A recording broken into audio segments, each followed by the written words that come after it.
A week ago, McGill-Tulane played host to a really talented Opelika team. The Yellow Jackets snuck by at home 21-20 at the Lip. Tonight in round 2, the Jackets had to hit the road to play Wetumpka, the team that knocked out Daphne in round 1. So up near Montgomery we go. Let's check out the highlights. McGill on the road, but taking the field strong, baby, through the smoke. Let's see. Here we go. Wetumpka, Samuel Britton. They're going to score first. That's Charlie Crenshaw. 7-0 Indians on top. Later, Romarius Smith here in the Wildcat formation. Snap. Here we go. Game is tied up 7-7. Later, Harry Satterwhite hands it off to Smith. Edo Smith, excuse me. Shot sheet had something different. That's Edo Smith there. 14-7. McGill would lead, and here's the final. McGill is going to win 24-20 over Wetumpka. Moving on there. And here's a look at the 6A playoff bracket. McGill, like we mentioned, moving on, and coming up later in the show, we'll let you know the winner of Smith Station Enterprise, who they're going to play in the third round. All right, exactly a year ago, Fairhope traveled to Carver, Montgomery for round 2 and lost 20-16. Guess what?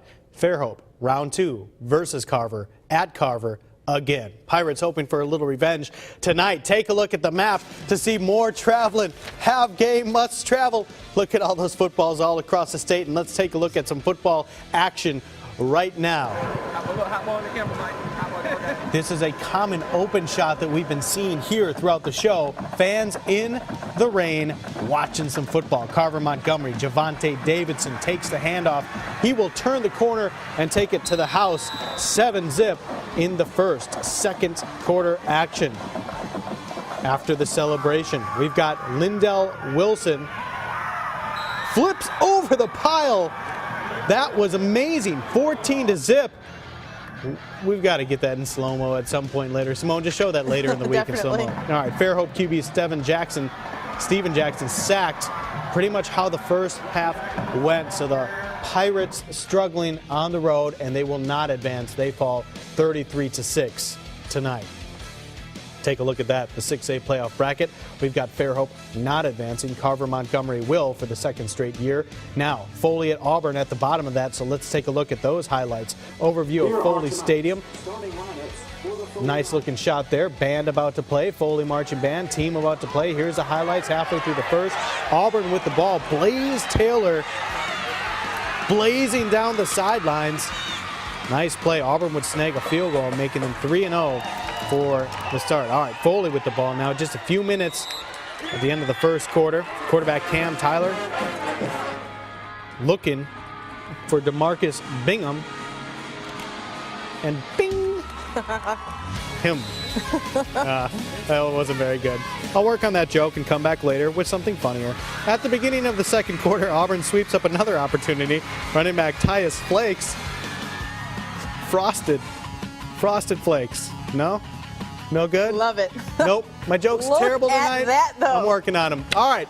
Auburn on top 23-20. What a game. So Foley and Fairhope, the two Fs on the Eastern Shore, unfortunately fall tonight. All right, guys. Now, the flavor of the week has been that teams have had to travel. However, UMS got to stay at home, Joe. Yeah, the flavor of tonight has been that we've had some audio issues, but good news for everybody at home is that Hal Sherrick is back and better than ever. What's going on, Big Hal? Hey guys, it's good now. It's not raining. That's been kind of the theme of the night, as you said. We're starting to dry out. That's good. It's been a wet night here at Irvin Cooper Stadium, where UMS Wright hosted Beauregard. Beauregard came in here with a 9-2 record, as did UMS. They are also 9-2. These guys were no strangers to one another. These teams played each other last year in round 3, and UMS knocked off Beauregard then. So, of course, the Hornets came in here looking for some revenge, trying to move on themselves this year. Dish a little bit of that back out. Let's go ahead and take a look at some of the highlights, see if they did just that.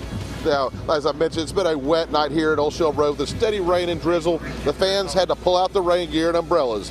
As you can imagine, the field's quite a mess. And the first half was definitely a night to run the ball. You can see here Hornets quarterback Walker Meadows drops back the pass, but Hamilton Phillips and Tiff Lyons are all over him for a big loss. Now, second quarter, we've got UMS's Gunnar Roach has thoughts of passing, but he'll have to pull it in and run for it. Roach makes a couple of nifty spin moves to get out of trouble, but Beauregard's Nicholas Tate finally ropes him in for a little bit of gain. The Bulldogs had to go back to the air, though, and this time Roach will throw off his back foot and find Christian Pearsall for a nice gain. That will set up the first score of the game. This time Roach will keep it and break it outside and score from 5 yards out. They would miss the extra point, though, and only be up by 6. The Hornets tried to get on the board at the end of the half, but would come up empty, and we would go to halftime with a 6-0 score. So, as I mentioned, it was quite a wet night here on Old Shell Road. Thankfully, the rain has stopped. We caught up with Coach Terry Curtis right after the game, who's trying to win his 6th state championship here at UMS, and they'll be moving on. Let's hear what he had to say.